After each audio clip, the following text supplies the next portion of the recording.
কারণ ইসলাম বেঁচেছে ইমামে হুসাইনের জন্য, ইসলাম মানা পেয়েছে ইমামে হুসাইনের জন্য।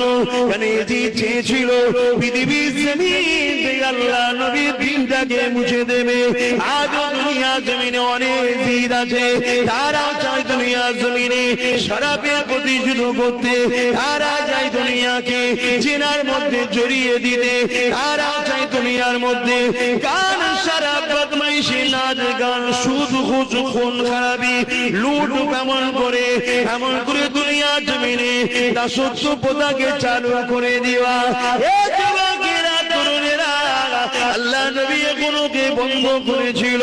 এই যখন ক্ষমতা জোর করে দখল করেছিল, এই দখল করে নিবার পরে এই যে দুনিয়া জমিনে লুট মারপিট সারাকে জেনাকে এমন করে নারীদের মাঝে রাজদরবারে খেল তামাশা দুনিয়া জমিনে আমার নবী পাকের যে আদর্শ, ওই আদর্শটাকে মিটাবার চেষ্টা করেছিল। এই যুবকেরা তরুণেরা সবার ইমানের পাওয়া সমান হয় না জানি, অনেকে ভয়ও মেনে নিয়েছে, অনেকে ইচ্ছা না থাকলেও উপায় নাই তাই মেনে নিয়েছে, আবার অনেকে জিনের সঙ্গে সাথ দিয়ে আল্লাহ নবীর দিনকে মিটাবার চেষ্টা করেছে। কিন্তু ইমামে হুসাইন পাকের কাছে যখন খবর পৌঁছে যায়, ইমামে হুসাইনকে জানানো হয়, হযরত ইমামে হুসাইন আপনি এজিদের বায়াতটা নিয়ে নিয়ে এজিদকে নেতা বলে মেনে নিয়ে, এজিদকে শাহিনশা বলে মেনে নিয়ে, এজিদকে লিডার বলে মেনে নিয়ে।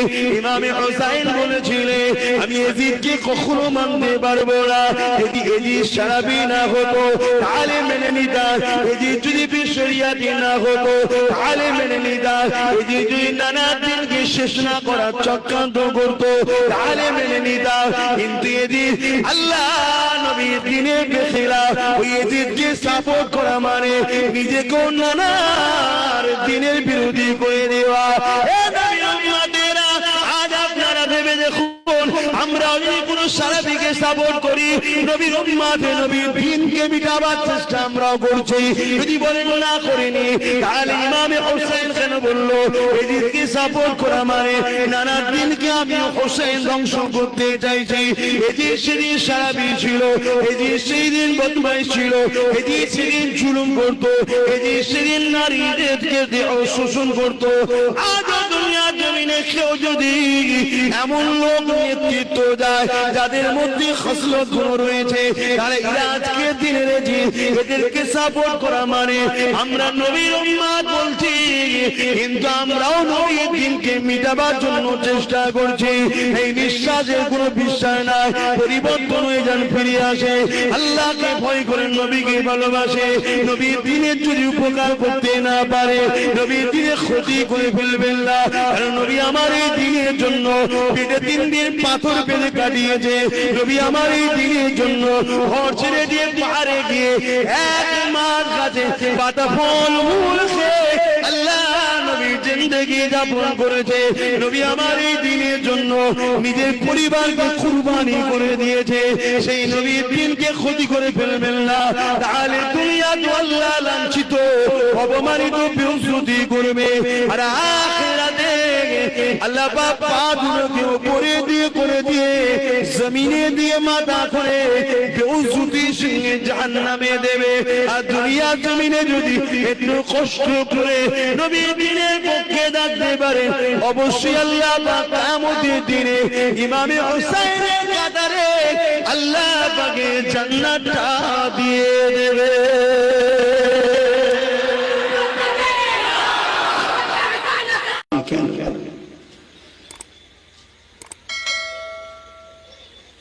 কত কষ্ট হয়েছে আল্লাহ নবী বসে আছেন, দুটো বাচ্চাকে কোলে করে নিয়ে, একটার নাম মুহাম্মদ, একটার নাম ইব্রাহিম, আর একটার নাম হলো ইমামে হুসাইন। হঠাৎ করে জিবরাইল আলাইহিস সালাম সালাম চলে আসলেন। আসসালাতু ওয়াসসালামু আলাইকা ইয়া রাসূলুল্লাহ হাবিবাল্লাহ। হুজুর দুটো বাচ্চার মধ্যে থেকে একটা আপনি নেবেন, একটা আল্লাহ পাক নিয়ে যাবে, অর্থাৎ একটাকে আল্লাহ নিয়ে নেবে আর একটা আপনার কাছে রাখবেন, দুটো আপনার কাছে থাকবে না। হুজুর ফয়সালা আপনার যেটা আপনি নিতে চাইবেন রাখুন, আর একটাকে আপনাকে ফিরিয়ে দিতে হবে। আমার আল্লাহ পাক এই বাচ্চাটাকে নিয়ে যাবে।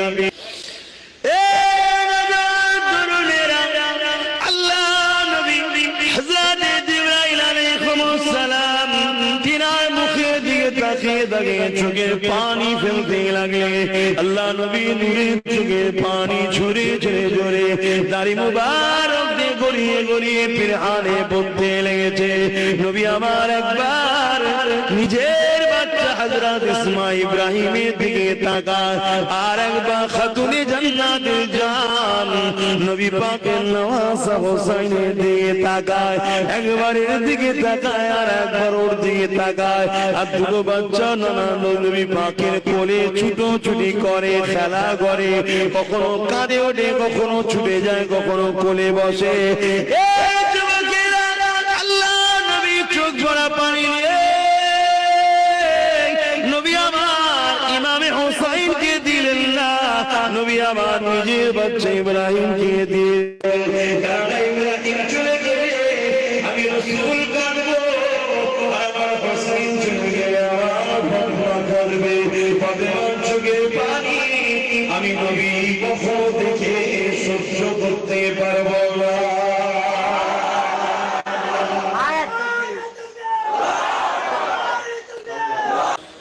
মুসলমান ঘরের ছেলে মেয়েরা তরুণেরা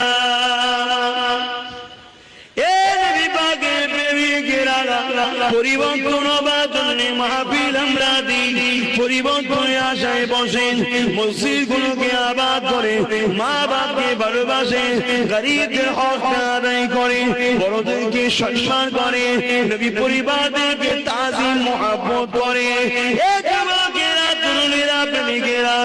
ইসলাম বেঁচেছে ইমামে হুসাইনের জন্য, ইসলাম মানা পেয়েছে ইমামে হুসাইনের জন্য। কারণ এজি চেয়েছিল পৃথিবীর জমিন থেকে আল্লাহ নবীর দিনটাকে মুছে দেবে। আজ দুনিয়া জমিনে অনেক জিদ আছে, তারা চায় দুনিয়া জমিনে শরাবের প্রতিশোধ করতে, তারা চায় দুনিয়াকে জেনার মধ্যে জড়িয়ে দিতে, তারা চায় দুনিয়ার মধ্যে গান শরাব বদমাইশি নাচ গান সুদ ঘুষ খুন খারাপি লুট এমন করে দুনিয়া জমিনে দাসত্ব প্রথাকে চালু করে দেওয়া। আল্লাহ নবী এগুলোকে বন্ধ করেছিল। এটি যখন ক্ষমতা জোর করে দখল করেছিল, এই দখল করে নিবার পরে এটি তো দুনিয়া জমিনে লুট মারপিট শরাবকে জেনাকে এমন করে নারীদের দরবারে খেল তামাশা দুনিয়ার জমিনে আমার নবী পাকের যে আদর্শ, ওই আদর্শটাকে মিটাবার চেষ্টা করেছিল। এই যুবকেরা তরুণেরা সবার ইমানের পাওয়া সমান হয় না জানি, এ অনেকে ভয়ও মেনে নিয়েছে, অনেকে ইচ্ছা না থাকলেও উপায় নাই তাই মেনে নিয়েছে, আবার অনেকে দিনের সঙ্গে সাথ দিয়ে আল্লাহ নবীর দিনকে মিটাবার চেষ্টা করেছে। কিন্তু ইমামে হুসাইন পাকের কাছে যখন খবর এসে যায়, ইমামে হুসাইনকে জানানো হয়, হযরত ইমামে হুসাইন আপনি এজিদের বায়াতটা নিয়ে নিয়ে এজিদকে নেতা বলে মেনে নিয়ে, এজিদকে শাহিনশা বলে মেনে নিয়ে, এজিদকে লিডার বলে মেনে নিয়ে। ইমামে হুসাইন বলেছিলেন আমি এজিদকে কখনো মানতে পারবো না, যদি এজিদ শরাবি না হতো তাহলে মেনে নিতাম, এজিদ যদি বিশরিয়াতি না হতো তাহলে মেনে নিতাম, এজিদ যদি নানা দিনকে শেষ না করার চক্রান্ত করতো তাহলে মেনে নিতাম। কিন্তু এজিদ আল্লাহ নবীর দ্বীনের খেলাফ, ওই এজিদকে সাপোর্ট করা মানে নিজেকে নানার দ্বীনের বিরোধী করে দেওয়া। আজ আপনারা ভেবে দেখুন, আমরা যদি কোন সারাবিকে সাপোর্ট করি, নবীর উম্মতে নবীর দ্বীনকে মিটাবার চেষ্টা আমরাও করছি, যদি বলেন না করিনি তাহলে ইমামে হোসেন কেন বললো এদিকে সাপোর্ট করা মানে নানা দ্বীনকে আমি হোসেন ধ্বংস করতে চাইছি। এটি সেদিন সারাবি ছিল, এটি সেদিন বদমাইশ ছিল, এটি সেদিন জুলুম করতো, এটি সেদিন নারীদেরকে দেহ শোষণ করতো। আজ দুনিয়ার জমিনে কেউ যদি এমন লোক নেতৃত্ব যায় যাদের মধ্যে খসলত গুণ রয়েছে, তাহলে আজকে দিনের এদেরকে সাপোর্ট করা মানে আমরা নবীর উম্মত বলছি কিন্তু আমরাও নবীর দিনকে মিটাবার জন্য চেষ্টা করছি। এই বিশ্বাসের কোনো বিশ্বাস নাই, পরিবর্তন হয়ে যান, ফিরে আসে, আল্লাহকে ভয় করেন, নবীকে ভালোবাসে। নবীর দিনের যদি উপকার করতে না পারে, নবীর দিনে ক্ষতি করে ফেলবেন না, কারণ নবী আমার এই দিনের জন্য পেটে 3 দিন পাথর ফেলে কাটিয়েছে। নবী আমার এই দিনের জন্য ঘর ছেড়ে দিয়ে পাহাড়ে গিয়ে 1 মাস গাছে পাতা ফল মূল খেয়ে আল্লাহ নবীর জিন্দেগি যাপন করেছে। নবী আমার এই দিনের জন্য নিজের পরিবারকে কুরবানি করে দিয়েছে। সেই নবীর দিনকে ক্ষতি করে ফেলবেন না, তাহলে দুনিয়া তো আল্লাহ লাঞ্ছিত অপমানিত বেইজ্জতি করবে, আর আখিরাতে আল্লাহ পাক পা দুটোকে উপরে দিয়ে করে দিয়ে জমিনে দিয়ে মাথা করে বেইজ্জতির সঙ্গে জাহান্নামে দেবে। আর দুনিয়া জমিনে যদি একটু কষ্ট করে নবীর দিনের পক্ষে থাকতে পারেন, অবশ্যই আল্লাহ পাক কিয়ামতের দিনে ইমামে হুসাইনের কাতারে আল্লাহ পাকে জান্নাতটা দিয়ে দেবে।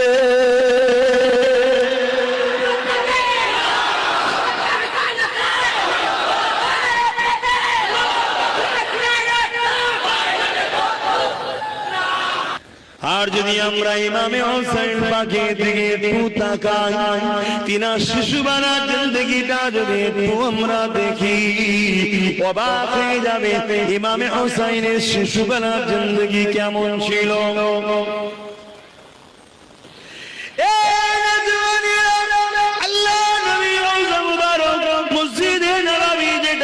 যেখানে নবী আমার এখনো আমার আপনার জন্য কাঁদতেছে, ওটাই আম্মা জানা আয়েশা সিদ্দিকা হুজুরের হুজরা মোবারক ছিল। আল্লাহ নবী নববী শরীফের সামনে হযরত আলী হুজুরের কবর ছিল, যেখানে খাতুনে জান্নাত থাকতেন ইমামে হাসান হুসাইনকে নিয়ে। যখন ইমামে হাসান হুসাইন কাঁদতেন, নানাজান নবী মুহাম্মদ রাসূলুল্লাহর কানে আওয়াজ চলে আসতো। সঙ্গে সঙ্গে নবী আমার যতই গুরুত্বপূর্ণ আলোচনা হতো না কেন, সাহাবাদেরকে রেখে দিয়ে আল্লাহ নবীর সঙ্গে সঙ্গে উঠে চলে যে বলবো, ফাতেমা রে কেন কাঁদে বাচ্চা দুটো? এ ফাতেমা, তুমি তো জানো আমি তোমার আব্বা, জানি বাচ্চা দুটো কাঁদলে আমার দিলকে সুস্থ রাখতে পারি না, আমি বাচ্চা দুটোকে বড় মহব্বত করি। এ ফাতেমা রে কেন কাঁদে বাচ্চা দুটো? এইভাবে নবী আমার আদর করেছেন, বড় করেছে। একদিনের কথা হযরত ইমামে হাসান কাঁদতে লেগেছে। আল্লাহ নবী আগে গিয়ে জিজ্ঞাসা করে, ফাতেমা কেন কাঁদে? ইয়া রাসূলুল্লাহ, হাবিবাল্লাহ, ঘরে পানি নাই, পানি নাই। আল্লাহ নবী নিজের কোলে নিলেন ইমামে হাসান হুসাইন হুজুরকে, নিজের জিহ্বা মোবারকটা বার করে দিলেন। হযরত ইমামে হুসাইন নানা জানের জিহ্বা চুষতে লাগলেন, খাতুনে জান্নাত বলতে লাগলেন, আব্বা জান কি করছে? ইমামে হুসাইনকে কোলে করে নিয়ে আল্লাহ নবী বলেছিলেন, এ বেবি ফাতেমা, আমি তোমার আব্বা তোমার বাচ্চাকে যা নিয়ামত দিয়ে দিলাম, দুনিয়ার পিপাসা তো দূরের কথা, যেদিন মাথা রাখবে দেখতে লেখা আল্লাহ সূর্যকে নামিয়ে দেবে, যেদিন মানুষ নফসি নফসি নফসি নফসি করবে, গরমের জন্য মাথা কোনো গলে গলে পড়বে, মানুষ পিপাসাতে কলিজা খানা ফেলে যাবে। এই ফাতেমা রে, সেই দিনও তো তোমার হোসেনকে পানির আর কোনোদিন পিপাসা লাগবে না। আল্লাহ নবী যখন মদিনা নবী শরীফে এমন করে নবী আমার বসে থাকতেন, আল্লাহ নবী কোন কাজ একা একা আল্লাহ ধ্যানে রয়েছে, নবী আমার বসে রয়েছে। ইমামে হাসান হোসেন ছুটে এসে নবী পাকের কোলে বসে পড়তে, আল্লাহ নবীর গায়ে বাইনা করতে লাগলেন, ইয়া রাসূলুল্লাহ, ইয়া হাবিবাল্লাহ, হুজুর বড়দের বড় বড় খোরা আছে, নানা জান আমাদেরকে দুটো ছোট ছোট খোরা দেন। আল্লাহ নবী সঙ্গে সঙ্গে বলতেন, নানা ভাই নাবো নাবো, কোন থেকে এখনই খোরা রেডি করে দিচ্ছি। আহারে দুজানের সুলতান দেখুন সঙ্গে সঙ্গে মদিনা নববী শরীফের চাতানেতে হামাগুড়ি দিয়ে বলতেন খোরা রেডি উঠে বড় হাসান হোসেন পিঠে উঠে বলতেন হাসান হোসেনকে নবী আমার মদিনা নববীর চাতানে একদিক থেকে আর একদিকে হামাগুড়ি দিয়ে ঘোরাতে লাগতে। কখনো ভেবে দেখেছেন যে বাচ্চা দুটো নবীর পিঠে চেপেছে, নবী বাচ্চা দুটোর জন্য নিজেকে ঘোড়া সাজিয়েছে, ঘোড়া বানিয়েছে, সেই বাচ্চা দুটো আল্লাহর দ্বীনের জন্য কি পরীক্ষা দিয়েছে। আর আজকে আমাদের একবেলা অভাব হলে বা একটু গরিবী সংসার হলে বা দুনিয়ায় কোন রকম ভাবে একটু জীবন যাপন কাটাতে হয়, আমাদের মাথা ঠিক থাকে না। হারাম দেখাতে গেলে যা পারি লোকের পারি সব লুটে লিবা চিন্তা মেন্টালি তৈরি হয়ে গেছে। অথচ ইমামে হাসান হোসেন জিন্দেগিতে এমন দিন ছিল ঘরে খাওয়া হয়নি, আল্লাহ নবীর নওয়াজে ইমামে হাসান হোসেন 3 দিন খাইলে, হযরত আলী 3 দিন খাইলে, হযরত খাতুনে জান্নাত 3 দিন খাইলে। এমন অভাবী সংসার ছিল, তথাপিও তিনারা কোনদিন আল্লাহর কাছে অভিযোগ দেয়নি, তিনারা সর্বসময় শুকরিয়া আদায় করতে পিছ পা হয়নি। একদিন হযরত আলী বলতে লাগলো, হে খাতুনে জান্নাত, খবর পেলাম তোমার আব্বা জানের কাছে কেউ একজন বকরি খাসি নজরানা দিয়েছে, যাও ওটাকে যে নিয়ে আসো, ওটাকে নিয়ে তাহলে আমাদের সংসারটা হয়ে যাবে, আমরা ওটাকে জবাই করে পরিবারে খাবো। কয়েকদিন ক্ষুধার্ত আমরা রয়েছে। হযরত খাতুনে জান্নাত চলে গেলেন, আব্বাকে গিয়ে সালামটা দিয়ে বললেন, আপনার জামাতা আলী বলেছে একটা নাকি কেউ নজরানা দিয়েছে, হুজুর আমাদের কয়েকদিন খাওয়া হয়নি, যদি বকরি খাসিটা দিতেন আমরা হাসান হোসেন আমি আর আপনার জামাতা মিলে একটু খেতাম। আল্লাহ নবী বলেছিল, এ ফাতেমা রে, তুমি কি বকরি নিতে চাও না আমি মুহাম্মদের দোয়া শিখাবো, ওই দোয়াটা আমল করলে আল্লাহ তোমাকে আরো ভালোবাসবে, আল্লাহর অধিক নৈকট্য পেয়ে যাবে, কোনটা নিতে চাও? হযরত খাতুনে জান্নাত কয়েকদিন ক্ষুধার্ত, নিজে স্বামী ক্ষুধার্ত, দুটো ছোট ছোট বাচ্চা ক্ষুধার্ত, সব ভুলে গেলেন। ভুলে গিয়ে বললেন, আব্বা আমি আমার আল্লাহকে পেতে চাই।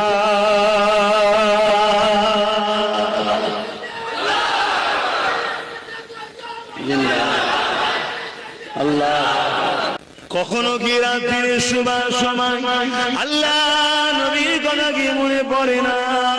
যাহারে বাবারা নবী, মা গারা নবী, এতিমেশির নবী আমার আমাদের জন্য কতটা কষ্ট করেছে, কখনো কি মনে পড়ে না? আল্লাহ নবী এই দিনের জন্য কতটা কষ্ট করেছে, আল্লাহ নবী দাঙ্গা মুবারক শহীদ হয়েছে, নবী পাকের উপরে কত জুলুম কত কষ্ট দিয়েছে, আল্লাহ নবীকে আবুজেল কত অপমান করেছে। এই দিনের জন্য এই নবীর উম্মত হিসাবে আমরা দিনের খেদমত করব, আমরা দিনের প্রচার প্রসার করব, আমার যতটুকু সামর্থ্য আছে, যে এগিয়ে যাচ্ছে তার পাশে দাঁড়িয়ে আমার সমর্থটুকু তাকে সাহায্য করব। কখনো যদি কেউ এগিয়ে যায় দিনের জন্য, আমি তার সঙ্গে পায়ে পা মিলিয়ে তার পিছু পিছু এগিয়ে যাব। কেউ যদি দিনের জন্য কিছু কারিগর তৈরি করে, আমি আমার সামর্থ্য মতো তার কারিগরিতে আমি সহযোগিতা করব। কেননা নবী আমার সারা জীবনটা আমাদের জন্য কেঁদেছে, আজও কাঁদছে, কিয়ামতের দিনে কাঁদবে। বাবারা মা খারা এতিম নবী আমার এই দিনের জন্য কত কষ্ট করেছে। আল্লাহ নবী নওয়াজা হযরত ইমাম হুসাইনকে নিয়ে আল্লাহ নবী নিজে কোলে বসিয়ে দিয়ে চুমা দেয়, আর চোখের পানি হুসাইনের গায়ে পড়তে লেগেছে, এত কাঁদা কাঁদে আল্লাহ নবী চোখের পানিতে হুসাইন ছোট হুসাইনের গা মুবারক ভিজে যেতে লেগেছে। এমন সময় সাহাবারা জিজ্ঞাসা করলে, ইয়া রাসূলুল্লাহ, আপনি বাচ্চাদেরকে বড় ভালোবাসে, আপনি বাচ্চাদেরকে বড় পিয়ার করে, আমরা দেখেছি আপনি যখন মদিনা নববী শরীফে দাঁড়িয়ে খুতবা দিতে লাগতেন, হাসান হোসেন যখন ওই মসজিদে নববীতে ঢুকতো, ইয়া রাসূলুল্লাহ, হে হাবিবাল্লাহ, আপনার নজরটা যে হাসান হোসেনের দিয়ে পড়ে যেত, আপনি আর এক মুহূর্ত দেরি করতেন না, আগিয়ে গিয়ে কাতার ভেঙে ভেঙে আপনি হাসান হোসেনকে করে নিয়ে নিজে দুই পাশে বসিয়ে দিতে, তাদেরকে এত ভালোবাসে। ইয়া রাসূলুল্লাহ ইয়া হাবিবাল্লাহ, আমরা দেখেছি এই বাচ্চা দুটোকে কাঁধে করে আপনি যখন বাজারে যেতে দুদিকে কাঁধে তুলে নিয়ে ঘুরে বেড়াতে। ইয়া রাসূলুল্লাহ ইয়া হাবিবাল্লাহ, কিন্তু আজকে আপনি এই হোসাইনকে নিয়ে এত কেন কাঁদে? আল্লাহ নবী বলেছিলেন, ইয়া মাসাবারা, আমাকে ফেরেশতা জানিয়ে দিয়েছে আমার আল্লাহ দিনের জন্য এই বাচ্চার উপরে এত পরীক্ষা আসবে। কারবালার ময়দানেতে আমার উম্মত দাবিদারকারীরা একদল লোকেরা আমার এই বাচ্চার উপরে অনেক অত্যাচার করবে, আমার বাচ্চাকে পানি পর্যন্ত দেবে না, অথচ পৃথিবীতে পানি হয় আমি রাসূল আমার ওসিলা করে তামাম কায়নাতে যা কিছু আছে আল্লাহ আমার জন্য তৈরি করেছে, আমার বাচ্চাকে পানি পর্যন্ত পান করতে দেবে না। আর কারবালার ইতিহাস খুলে দেখে না, হযরত আলী আসগরকে যখন পানি পান করাতে নিয়ে গিয়েছিল ইমাম হোসেন, ওই সময় নিয়ে যাওয়ার পরে সীমারে দলের লোকেদেরকে হযরত ইমাম হোসেন বলেছিলেন, লোকেরা তোমাদের মনে হয় হোসেন যদি পানি পান করে দাও এই বাঘকে আর ঠান্ডা করা যাবে না, এই আলীর সন্তানকে রুখা যাবে না, এই পিপাসায় আমাদেরকে কমজোর করতে চাইছ। এই দলের লোকেরা আমি হোসেন কথা দিলাম এক কোট পর্যন্ত পানি পান করব না, এক কাতরা পর্যন্ত পানি পান করব না। কিন্তু দেখো এই ছোট্ট বাচ্চাটা 1 বছর বয়স এখন হয়নি, একে একটু পানি পান করতে দাও, গলাটা শুকিয়ে যাচ্ছে, বারবার টানতে লেগেছে। লোকেরা এই বাচ্চাটাকে পানি পান করতে দাও, কাল কিয়ামতের ময়দানে যেদিন সবাই পানি করে পাগল হয়ে যাবে, আমার নানা জানাবে কাউসারের পানির মালিক হয়ে গেছে। ইন্না আতাইনাকাল কাউসার, কাউসার আল্লাহ দান করে দিয়েছে, সেদিন তোমাদেরকে বলি পানি পান করাবো। হতভাগা নিষ্ঠুর পাষাণ জালিমেরা, আরে নবী পরিবারের উপরে কি জুলুম হয়েছে দেখো, কিরকম আল্লাহর পরীক্ষা হয়েছে দেখো। এইভাবে জালিমরা সহ্য করলো না, যখন ইমাম হোসেন পানি পান করাতে যাবে দূর থেকে এক সন্ত্রাস জালি তীরকে লক্ষ্য করলো, ছোট বাচ্চা আলী আসগরের এই শাকির এখানে এসে তীরটা লাগলো, আর একদিকে বেরিয়ে গেল হিচকিরিতে বাচ্চা রক্তটা নিজের সিনা মুবারকে জামায় লেগে গেল। বাপ নিজের 1 বছরের বাচ্চাকে পানি পান করাতে পারলো না, বাচ্চারা ছটছট করতে লাগলো, লড়তে আস্তে আস্তে বাপের হাতে ঠান্ডা হয়ে গেল। আসমানের দিকে তাকিয়ে ইমাম হোসেন বলেছিলেন, আল্লাহ ইব্রাহিমকে পরীক্ষা নিয়েছে বাচ্চা কুরবানির জন্য, ইব্রাহিম পরীক্ষায় আগিয়েছিল কিন্তু ইব্রাহিমের বাচ্চা কুরবানি হয়নি, আজকে হোসেন তোমার দিনের জন্য নিজের ছোট বাচ্চাকে কুরবানি দিয়ে দিল।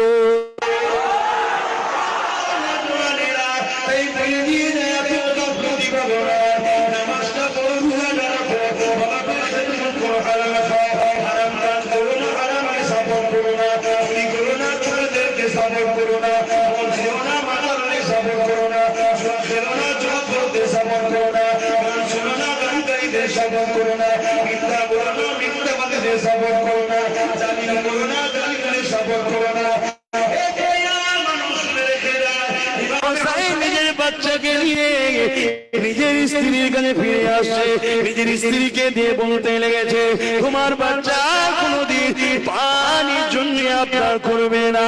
ওই সময় হঠাৎ করে বলে উঠলে, আমার প্রাণের স্বামী দেখেন আপনার বাচ্চা দিকে একবার তাকিয়ে দেখে। ইমাম হোসেন তাকিয়ে দেখে ছোট বাচ্চা আলী আসগরের তখনও ডান হাতটা কিন্তু খুলছে আর মরছে।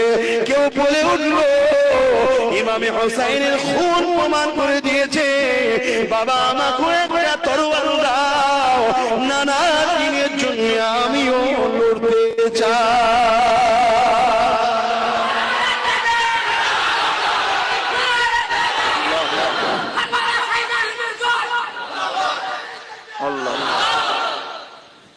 আমরা সহজে জান্নাত চলে যাব, এত সহজ নয়। তাদেরকে ভালোবাসেন, তাদের এই কুরবানি ইসলামটাকে নিয়ে খেলা করা হচ্ছে। ইসলামকে গুরুত্ব দেন, ইসলামকে সম্মান দেন, ইসলামকে ভালোবাসেন, নিজের জীবনের মধ্যে ইসলাম আনেন।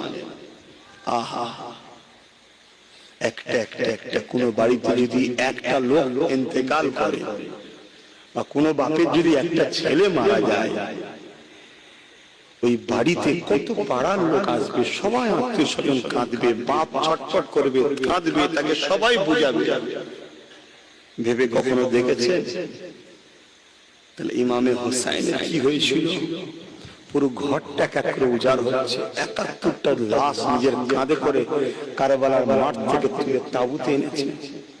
ধৈর্য হারা হয়নি, শুধু একটাই কথা বলেছে, আল্লাহ এ কুরবানি তোমার জন্য কবুল করে নাও। বলুন সুবহানাল্লাহ। বিদায় নিবার আগে আরো বলে দিয়ে যান, আল্লাহ নবীর নওয়াজে ইমামে হোসেন যখন কারবালার ময়দানে দিয়ে আগাবে, পুরো পরিবারটা শহীদ হয়ে গেছে, পুরো পুরুষ আর ইমামে হোসেনের তাবুতে বেঁচে না, শুধুমাত্র একজন বেঁচে আছে, ইমামে হোসেন পাকের মেজ সন্তান আলী আকবর, আলী আউসার আর আলী আসগার। বড় শহীদ হয়ে গেলে, ছোট মেজটা বেঁচে আছে। বিমারে ছিল, ইমামে হোসাইন পাক তাকে ইজাজত দেয়নি ময়দানে যাবার, এই বিছানায় শুয়ে আছে। সব পুরুষ শহীদ, তাবুতে যত ছিল সব শহীদ। স্ত্রীর কাছে বিদায় না, বোনের কাছে বিদায় না, আত্মীয় স্বজন মহিলা যারা ছিল তিনাদের সঙ্গে বিদায় নাই। ছোট্ট বাচ্চা সুকাইনাকে এমন করে নিজের স্ত্রীর কাছে তুলে দিয়ে গেল। হুজুরের কন্যা সন্তান ছিলেন হযরত সুকাইনা, যিনাকে আমরা সাকিনা বলে জানি। হযরত সুকাইনাকে তুলে দিয়ে গেল, দিয়ে যাওয়ার সময় দাঁড়িয়ে দাঁড়িয়ে ভাষণ দিচ্ছে। কি ভাষণ দিচ্ছে? কুল্লু নাফসিন যায়গাতুল মউত, প্রতিটা নাফসকে মৃত্যুর স্বাদ চাখতে হবে। আমার পরিবারের সদস্যরা, আমি তোমাদেরকে বলে দিয়ে যাই, নানা জান বলেছিল, আমার কাছে কিছু ওয়াদা নিয়েছিল, এই ওয়াদা পূরণের আজকে দিন এসে গেছে। নানার উম্মতকে বাঁচাবার জন্য নানা আমার কাছে কিছু ওয়াদা ধৈর্য ধরে থাকবে, ফারাক হবে না। কিয়ামতের দিনে আমার যখন গুনাহগার উম্মতের গুনাহের পাল্লাটা ভারী হয়ে যাবে রে, আমি বড় উম্মতের প্রেমী, আমি বড় উম্মতের দিওয়ানা, আমি তোমার নানা উম্মতের বড় ভালোবাসি। এ উম্মত, তুমি আমি নবীর জন্য কি করলা, আর নবী তোমার আমার জন্য কি করছে দেখো। এই বেটা হোসেন ধৈর্য ধরে থাকবে, কেননা কিয়ামতের দিনে যখন আমার উম্মতের গুনাহের পাল্লা ভারী হয়ে যাবে, কি পাল্লা হালকা হয়ে যাবে, ওই সময় আমি আল্লাহ দরবারে তোমার এই কারবালার খুনের বদলে আমি আমার উম্মতের নাজাদের জমিনদারের ব্যবস্থা করে নেব। সবর করবে, ধৈর্য ধরবে। আমার নানার সঙ্গে যে ওয়াদা ছিল, এই ওয়াদা পূরণের সময় হয়ে গেছে। কেননা কাল রাত্রিরে আমি খবর দেখেছি, নানা জান আমাকে বলেছে, দেরি করো না, দেরি করো না, চলে আসো, একটা পাত্রে আবে কৌসারের পানি নিয়ে রয়েছে, তোমাকে পান করাবো, চলে আসো। আর একটা পাত্র নিয়ে রয়েছে। আমি জিজ্ঞাসা করলাম, নানা জানে খালি পাত্র কেন? বাবা, তুমি যখন শহীদ হয়ে যাবে, তোমার খুন থেকে তোমার নানা আমি এর মধ্যে জমা করে রাখবো। কাল কিয়ামতের ময়দানে আমার উম্মতের এখন আসামির কাঠ করে দাঁড়িয়ে যাবে। গুনার পাল্লা যখন ভারী হয়ে যাবে, নেকির পাল্লা যখন হালকা হয়ে যাবে, তোমার খুনের বিনিময়ে, খুনের বিন্দু বিন্দু বিন্দু বিনিময়ে আমি রাসূল আল্লাহর কাছে আমার উম্মতের জামিনদারের দুআ আশা রাখবো।